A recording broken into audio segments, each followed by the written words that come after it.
Welcome everyone to this episode of the Red Raider Report. Today we're going to look at the Big 12 Conference and the first week of action. The man beside me, Adam Zuvanich, beat writer for the Texas Tech Red Raiders for the Avalanche-Journal.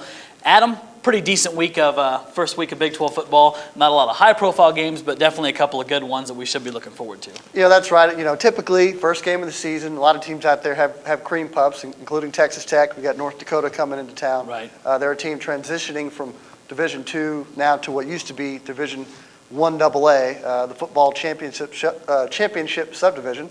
Yeah, I guess we can call it one. We can call it 1AA for those of us who don't like to rename things for stupid reasons.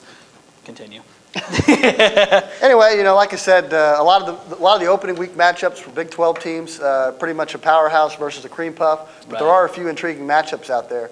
Missouri faces Illinois for the third straight season. Yep. They're going to play at the Edward Jones Dome in St. Louis. Illinois, the last 2 years has lost kind of in high-scoring shootouts to Missouri. Of course, Missouri then had Chase Daniel, the great quarterback, Jeremy Maclin, an outstanding receiver who's now in the NFL. That's going to be another great game. I think Illinois might be able to get them this time. Missouri's kind of having to reload a little bit. And they got Juice Williams, a good quarterback on their own right, who's experienced now and should be a little bit better this season as well. I think that's right. You could look for another high-scoring game, but I think maybe more likely, maybe Illinois ends up scoring a lot of points, and Missouri can't quite keep up with them, which is something different than we've seen the last few years. But really, the two marquee matchups are north of the Red River. First, you have Oklahoma, the number 3 ranked team in the country, facing number 20 BYU. OU whooped them last year, but BYU had a pretty good run, and they've got a potential Heisman Trophy candidate in Max Hall at quarterback. Right. So it shapes up. It could be a good matchup. Maybe we'll see something like what happened a few years ago when TCU came into Norman and stunned the Sooners. I don't think that's going to happen this time around. I think OU will handle business at home. And really the big game of all is going to be down the road in Stillwater, where the Oklahoma State Cowboys face Georgia. Georgia was last season's preseason number 1. Now, going into this preseason, they're ranked number 13. Oklahoma State's number 9. It's their first top 10 ranking in the preseason in school history. Yes, it is. So I think that's going to be a great game, arguably the best game in the country this week, not just the Big 12. Good one for you there. All right, we're going to continue in the Big 12 North, a Sunday game, Colorado State, their traditional rivalry game. A lot of intrigue here because Colorado, as of right now, on Tuesday afternoon, we still don't know for sure who their starting quarterback is. That's right. Dan Hawkins, the head coach, was pretty elusive about it. He was asked point blank, who's going to be your starter? And he said, it doesn't really matter. We'll see. We'll throw one out there on Sunday. So who knows? Yeah. I think he'll go with his son, Cody Hawkins, over Tyler Hansen. It's probably likely that both will play. Let's go ahead and say if Cody Hawkins plays, Colorado wins by 17. If Hansen plays, they win by 14. Yeah, I think based on the running game, Colorado controls that, and they're going to win that one. Up in the north next, Kansas, Northern Colorado, Mangino's season opener for the Jayhawks. Not exactly a tough opponent. No, not exactly. The Jayhawks are another team who hope to win their division in the Big 12 this year. Got a great chance. It'll come down between them and Nebraska. This is an easy one at home. Kansas should roll. All right, next up, Kansas State, UMass. Just a few moments ago, Bill Snyder named Carson Kaufman the starting quarterback for the Wildcats. First game of the second era of the Bill Snyder career legacy in Manhattan. Does he get it done against UMass? Yeah, he'll get it done against UMass. It'll be really interesting to see how the season goes for the Wildcats with Bill Snyder coming back now. I mean, he inherits a team that wasn't very good last year. He's 69 years old, trying to resurrect this program again. I'm not sure if that's going to happen, but against UMass, no problem. Right. And on the next one, Missouri, Illinois. Adam talked in depth about it just a little bit earlier. Blaine Gabbert, new quarterback from Missouri. Juice Williams from Illinois, who wins the showdown in St. Louis. I'm going to say Illinois, the Fighting Illini. I think that's a good pick there. I think Juice Williams and their experience are going to cause Missouri some problems, and they might surprise us with their offensive talent. It might be better than what we're giving them credit for right now, but I agree. I think Illinois wins that game. Next up, I think one of my intriguing matchups in week 1, and you may not think so, Nebraska, Florida Atlantic. Nebraska, the media's preseason favorite to win the Big 12 North Conference. Florida Atlantic, though, Adam, the Sun Belt Conference, you better watch out right there. They've got one of the best non-BCS quarterbacks that people have heard of, Rusty Smith. Yeah, this will be a great challenge for Nebraska to start the season. This is not one of those cream puff games. At the same time, I expect great things from the Cornhuskers this year. They showed a lot of life under Bo Pelini last season. They nearly came to Lubbock and nearly won the game here against Texas Tech. Ended up finishing strong with the Gator Bowl win. I think Nebraska, Quentin Castile, who's expected to be one of their top running backs, no longer with the team. It may hurt them down the road a little bit, but I think Nebraska's going to hit the ground running and open with a win. Yeah, I look for Roy Haley Jr. to have a big game there in control, but I think the score will surprise some people. Next, let's move to the Big 12 South. Right off the bat, the Baylor Bears, Adam, at Wake Forest. Should be 2 really good quarterbacks in this game. Riley Skinner for Wake Forest, and of course the all-everything sophomore Robert Griffin from Baylor.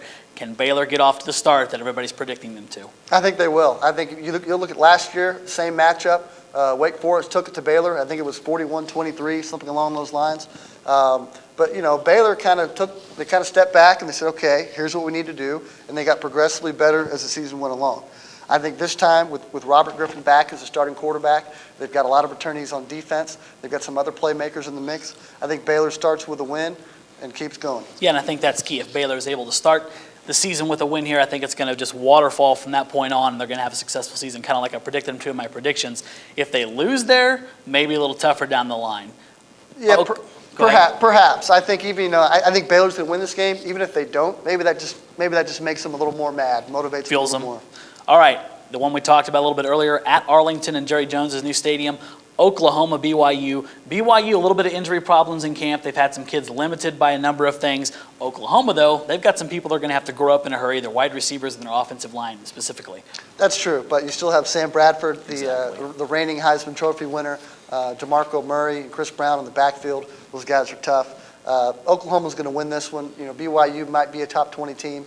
OU's going to show why they're a top 5 team. Yeah, by all accounts from Norman, the offensive line is reloaded instead of rebuilt. They've got a lot of talent there. Maybe just a little too much to expect BYU at this point to compete with them. I think so. BYU will be a decent team in the Mountain West, but OU, the level of athletes they have, who cares if the starters might not necessarily play? Exactly. Their backups are going to be just as big and just as strong.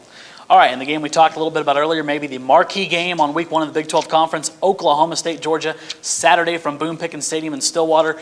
Georgia, we know who they lost. Matthew Stafford, no Sean Marino, but they have 2 high-quality offensive players, new quarterback Joe Cox and a big wide receiver in A.J. Green.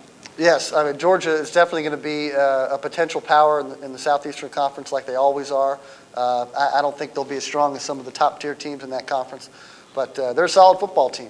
You look at Oklahoma State, they've got everybody back. Yes, Zach Robinson, Kendall Hunter, Des Bryant. They're going to be solid, and I think, if this game were in Georgia, I might have to go with the Bulldogs in this one, but I think Oklahoma State's going to find a way to win and really jumpstart their season. And the Big 12 needs it because after what happened last year in the bowls of Big 12 versus SEC, the conference could actually use a marquee win over an SEC opponent. But I'm like you, I think the three names you just mentioned, the offensive battery for Oklahoma State, including that good offensive line, led by Russell Okung, I think they get it done right there and make a statement for the rest of their season with a win over Georgia. I agree, Zach. And if they don't, hey, it's only the first game. Exactly. Texas Longhorns, Adam, a lot of people's favorite to win the national championship. They open up against the University of Louisiana Monroe. First time we get to see Colt McCoy and company this season. That's right. And the interesting thing is how long will you see Colt McCoy? Garrett Gilbert, their stud true freshman from Lake Travis. He's already been named the backup. And I would expect, especially if this is a blowout, which it probably will be, you'll probably see Garrett Gilbert get some action. You got to prepare him because if something happens to McCoy, you got to put someone there at quarterback. You betcha. And it's interesting. Mac Brown talked yesterday about how season openers there's always more upsets than season openers. Yeah. And I don't know if he's feeling nervous or worried or what, but you never know. I was in the stands in Austin when they lost to North Carolina State to start the 2000 season. Nobody saw that one coming.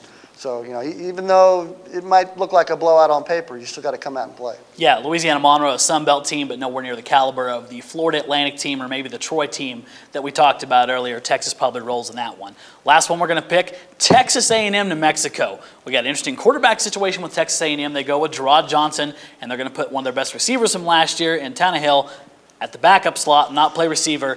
Adam, here's a key question for you. Is this the start of the Mike Sherman farewell tour in College Station? You know what? I'm not really so sure. I think, if anything, from what I've read, from what I've heard coming out of Aggie camp, I think they're actually going to be better. I think they are making some strides.